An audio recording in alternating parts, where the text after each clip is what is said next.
चंपक सेठ एक बड़े से सोफे पर बैठा कैलकुलेटर पर सीरियस होकर कुछ हिसाब कर रहा है। विकास हाथ में एक टूटा हुआ चाय का कप लिए डरते हुए खड़ा है। चंपक सेठ गुस्से में चिल्लाते हुए कहता है, क्या किया तूने विकास? 6,000 रुपए का जापान से मंगवाया हुआ चाय का कप तोड़ दिया। तेरा दिमाग खराब हो गया है क्या? इस महीने की तेरी 5,000 की पगार पूरी कट और ऊपर से तू मेरा 1,000 का कर्जदार हो गया। विकास रोनी सी सूरत बनाकर कहता है, सेठ जी, मैंने जानबूझकर नहीं किया, वो हाथ से फिसल गया। पिछले 5 सालों से मैं आपके यहाँ जानवरों की तरह काम कर रहा हूँ। आपने आज तक 1 रुपया पगार नहीं बढ़ाई। अब इस महीने की पगार भी काट लेंगे तो मेरा परिवार क्या खाएगा? चंपक ताना मारते हुए कहता है, वो सब मेरी सिरदर्दी नहीं है। मेरे घर में काम करना है तो मेरे कुत्ते ब्रूनो जितना डिसिप्लिन रखना होगा। जाकर मेरी गाड़ी साफ कर। अगले साल तेरा काम देखकर पगार बढ़ाने की सोचूंगा। विकास गुस्से में झाड़ू नीचे फेंकते हुए कहता है, अगले साल 5 सालों से यही कैसेट बजा रहे हैं आप। एक कप क्या टूट गया? आप तो मेरे पेट पर लात मार रहे हैं। अपनी जापानी प्यालियां और अपना कुत्ता आप खुद संभालिए, मैं काम छोड़ रहा हूँ। विकास गुस्से में पैर पटकते हुए वहाँ से चला जाता है। उसकी आंखों में अपनी मेहनत की कद्र ना होने का दुख और कुछ बड़ा करने की लालच साफ नजर आती है। अगले दिन विकास एक चाय की टपरी पर उदास बैठा है। तभी कुछ दूरी पर जमींदार प्यारे लाल की एक कार आकर रुक जाती है। ड्राइवर कार का टायर बदलने की कोशिश कर रहा है पर उससे हो नहीं रहा। प्यारे लाल कार के बाहर खड़े होकर बार बार अपनी घड़ी देख रहा है और बहुत टेंशन में लग रहा है। अरे क्या कर रहे हो भाई? मुझे आधे घंटे में अमेरिका की फ्लाइट पकड़नी है, जल्दी टायर बदलो। विकास ये सब देख लेता है। वो तुरंत दौड़कर वहाँ पहुँचता है।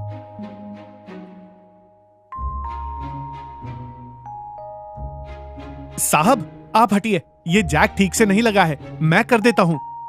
विकास सिर्फ 2 मिनट में बहुत ही फुर्ती से जैक लगाकर टायर बदल देता है। प्यारे लाल हैरानी और खुशी से कहता है, वाह, बहुत तेजी से काम किया तुमने बिल्कुल सही समय पर मेरी मदद की है। मेरा नाम प्यारे लाल है। तुम क्या काम करते हो? विकास विनम्रता से कहता है, साहब, मेरा नाम विकास है। कल तक एक कंजूस सेठ के यहाँ काम करता था, पर वहाँ ईमानदारी की कोई कीमत नहीं थी, इसलिए काम छोड़ दिया। चोरी के अलावा मेहनत का कोई भी काम कर लूंगा साहब। प्यारे लाल मुस्कुराते हुए कहता है, मुझे मेरे महल की देखभाल के लिए तुम्हारे जैसे फुर्तीले नौजवान की ही तलाश थी। 10,000 रुपए महीने की पगार दूंगा। मैं अमेरिका से लौट कर आता हूँ, तुम कल से ही काम पर लग जाओ। 6 महीने बाद विकास महल में पूरी लगन से काम कर रहा है। एक दिन रात को महल का मैनेजर एक चांदी की मूर्ति चुराकर भागने की कोशिश कर रहा होता है। विकास उसे पकड़कर प्यारे लाल के सामने खड़ा कर देता है। प्यारे लाल मैनेजर पर चिल्लाते हुए कहता है, 5 साल से तुझ पर भरोसा किया और तू मेरे ही घर में चोरी कर रहा है। Get out. मैनेजर के जाने के बाद प्यारे लाल प्यार से विकास के कंधे पर हाथ रखते हुए कहता है, विकास, आज तुमने मेरी चांदी की मूर्ति ही नहीं बचाई, बल्कि मेरा भरोसा भी बचाया है। मैं अपने परिवार के साथ बिजनेस के काम से 2 साल के लिए फिर से अमेरिका जा रहा हूँ। पीछे से इस महल और इसके कीमती सामान की जिम्मेदारी अब तुम्हारी है। विकास हाथ बांधकर मन ही मन खुश होते हुए सोचता है, मतलब 2 साल तक ये महल मेरा? मैं आपका भरोसा कभी नहीं तोड़ूंगा साहब। इस महल को अपनी जान से बढ़कर संभालूंगा। प्यारे लाल तिजोरी और महल की चाबियों का एक गुच्छा देते हुए कहता है, ये लो चाबियाँ। तुम्हारी पगार हर महीने तुम्हारे बैंक अकाउंट में आ जाएगी। अपना ध्यान रखना। बाहर तेज बारिश हो रही है। महल के अंदर एक दीवार के कोने में से पानी रिस रहा है। विकास हाथ में टॉर्च लिए ये ढूंढते हुए बेसमेंट में नीचे वाली मंजिल में जाता है। विकास इधर उधर टॉर्च मारते हुए देखता है, अरे, इस पानी वाले पाइप के पीछे ये इतनी बड़ी पुरानी लकड़ी की अलमारी क्यों रखी है? वो जोर लगाकर उस भारी अलमारी को थोड़ा खिसकाता है। अलमारी के पीछे एक बड़ा सा लोहे का दरवाजा दिखाई देता है, जिस पर एक पुराना ताला लटका है। विकास एक लोहे की रॉड लाकर उस ताले को तोड़ देता है। अंदर एक बहुत बड़ा अंडरग्राउंड बंकर है। विकास आंखें फाड़ कर चारों तरफ टॉर्च की रोशनी डालते हुए कहता है, बाप रे, महल के नीचे इतना बड़ा पाताल लोक। शायद प्यारे लाल जी के दादा परदादा ने जंग के समय छिपने के लिए इसे बनवाया होगा। एकदम खाली पड़ा है। अचानक विकास के चेहरे पर एक शैतानी मुस्कान आती है। उसकी लालची आंखें चमक उठती हैं। विकास जोर से हंसते हुए कहता है, किस्मत के दरवाजे खुल गए विकास बाबू। गांव में कितने लोग ताश खेलना चाहते हैं पर पुलिस के डर से खेल नहीं पाते। अगर मैं इस बंकर को एक सीक्रेट ताश क्लब बना दूं तो पुलिस तो क्या भगवान को भी शक नहीं होगा। विकास अब तू राजा बनेगा, राजा। विकास चाय की टपरी पर जाकर अपने कुछ पुराने दोस्तों के कान में फुसफुसाता है।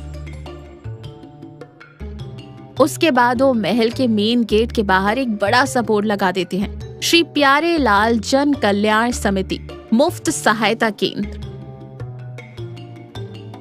लेकिन बंकर के अंदर का नजारा कुछ अलग है। अच्छी लाइट्स और एसी लगे हुए 5-6 कमरे, जहां अमीर लोग गोल घेरे में बैठकर ताश खेल रहे हैं। विकास एक बॉस की तरह बीच में कुर्सी डालकर बैठा है और नोटों की गड्डियां गिन रहा है। विकास भैया, आपका दिमाग तो आइंस्टीन से भी तेज है। ऊपर गेट पर जन कल्याण का बोर्ड और नीचे जमीन के अंदर कैसीनो, किसी को शक ही नहीं होगा। विकास मूंछों पर ताव देते हुए कहता है, मैंने बाहर बोर्ड ही ऐसा लगाया है कि कोई गेट तक आ भी जाए तो मीटिंग चल रही है सोचकर वापस लौट जाएगा। जमीन के नीचे इस पाताल लोक में क्या चल रहा है ये सिर्फ हमें पता है। तुम लोग मजे से खेलो, बस मुझे हर गेम का कमीशन देते रहना। यहाँ फुल सेफ्टी है। पुलिस स्टेशन में इंस्पेक्टर प्रताप सीरियस होकर कुछ फाइलें देख रहे हैं। तभी निर्मला के साथ 2-3 गांव की औरतें रोते हुए आती हैं। इंस्पेक्टर साहब, आप भी हमें इंसाफ दिलवाइए।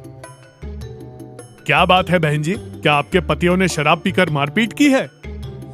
मारपीट नहीं साहब, रोज रात को कहते हैं कि हम प्यारे लाल जन कल्याण समिति की मीटिंग में जा रहे हैं और जब आधी रात को घर लौटते हैं तो उनकी जेब बिल्कुल खाली होती है। हमें समझ नहीं आ रहा कि उस महल में ये लोग ऐसा कौन सा कल्याण कर रहे हैं। आजकल तो घर के गहने भी गायब होने लगे हैं। इंस्पेक्टर साहब अपनी मूंछों को सहलाते हुए और आंखें छोटी करते हुए कहते हैं, प्यारे लाल के महल में जन कल्याण समिति?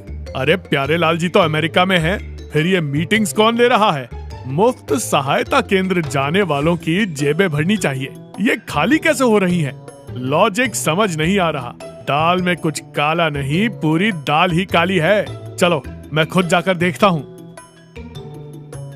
इंस्पेक्टर प्रताप अपने हवलदारों के साथ महल में आते हैं। विकास एकदम शरीफों की तरह हाथ बांधे खड़ा है। पूरा महल एकदम शांत और खाली पड़ा है। इंस्पेक्टर चारों तरफ पैनी नजर दौड़ाते हैं। क्या रे विकास, तूने यहाँ सहायता केंद्र का बोर्ड लगाया है? सुना है यहाँ रोज रात को मीटिंग होती है, पर मुझे तो यहाँ एक परिंदा भी पर मारता नजर नहीं आ रहा। विकास कांपते हुए लेकिन बात बनाते हुए कहता है, सर, प्यारे लाल जी ने अमेरिका जाने से पहले गांव वालों की मदद के लिए ये बोर्ड लगवाया था। सुबह के वक्त कुछ बुजुर्ग आते हैं बैठने, रात को कोई नहीं आता सर। आप चाहें तो पूरा महल छान मारिए। इंस्पेक्टर पूरा महल, कमरे, बाथरूम सब चेक करते हैं। कहीं कोई नहीं मिलता। पुलिस को कोई सबूत नहीं मिलता। इंस्पेक्टर निराश होकर निर्मला से कहते, देखा बहन जी, यहाँ कोई नहीं है, महल एकदम शांत है। आपके पति कहीं और जाते होंगे। हमने फालतू में इस बेचारे लड़के पर शक किया। चलो विकास, हम चलते हैं। इंस्पेक्टर साहब पलटकर बाहर जाने के लिए सीढ़ियों से उतरते हैं। विकास राहत की सांस लेता है।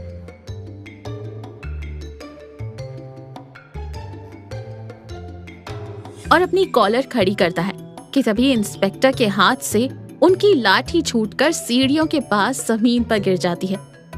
इंस्पेक्टर साहब झुककर लाठी उठाते हैं कि तभी उन्हें सीढ़ियों के बगल में रखी उस पुरानी लकड़ी की अलमारी के पीछे से बहुत ही हल्की हल्की आदमियों की आवाजें सुनाई देती हैं। इंस्पेक्टर रुक जाते हैं। वो अपनी लाठी से दीवार को ठोकते हैं। खोखली आवाज आती है।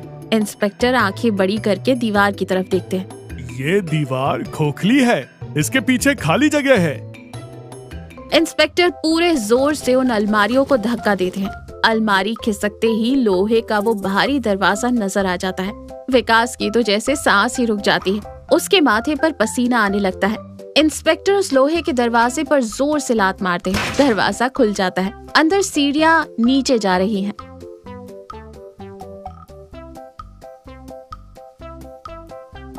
नीचे पहुंचते ही सामने टेबल पर नोटों की गड्डियां, ताश के पत्ते और 10-12 लोग बैठे नजर आते हैं। पुलिस को देखते ही सबके होश उड़ जाते हैं। इंस्पेक्टर साहब हंसते हुए विकास की तरफ देखते हैं। वाह, क्या लॉजिक लगाया है तूने मेरे भाई। ऊपर से देखो तो मुफ्त सहायता केंद्र और जमीन के नीचे लास वेगास का कैसीनो। ओए हवलदार, सबको पकड़कर वैन में डालो और सबसे पहले इस जन कल्याण समिति के अध्यक्ष विकास बाबू को हथकड़ी पहना। विकास फूट फूट कर रोते हुए इंस्पेक्टर के पैरों में पड़ जाता है। मुझसे बहुत बड़ी गलती हो गई सर। उस चंपक सेठ ने मुझे बिना पगार दिए धक्के मारकर निकाल दिया था। उस खुन्नस में शॉर्टकट से अमीर बनने के चक्कर में मैंने ये सब किया। मुझे माफ कर दीजिए सर। खुन्नस थी तो मेहनत करके अमीर बनता, ऐसे लालच करके नहीं। जिस मालिक ने तुझ पर इतना भरोसा करके घर की चाबियां दी, तूने उसी का घर जुए का अड्डा बना दिया। शॉर्टकट हमेशा हवालात का ही रास्ता दिखाता है। चल उठ और वैन में बैठ। पुलिस विकास और ताश खेलने वालों को पकड़कर ले जाती है। अब विकास अपने लालच पर रो रहा था। निर्मला और बाकी औरतें खुश होकर हाथ जोड़कर भगवान का शुक्रिया अदा करती है। तो आपने क्या सीखा? भरोसे से बड़ी कोई संपत्ति नहीं होती। जो लोग दूसरों का भरोसा तोड़कर या लालच में आकर शॉर्टकट से पैसा कमाना चाहते हैं, उनका अंत हमेशा बुरा होता है। मेहनत और ईमानदारी से कमाया गया पैसा ही जीवन में सुकून देता है।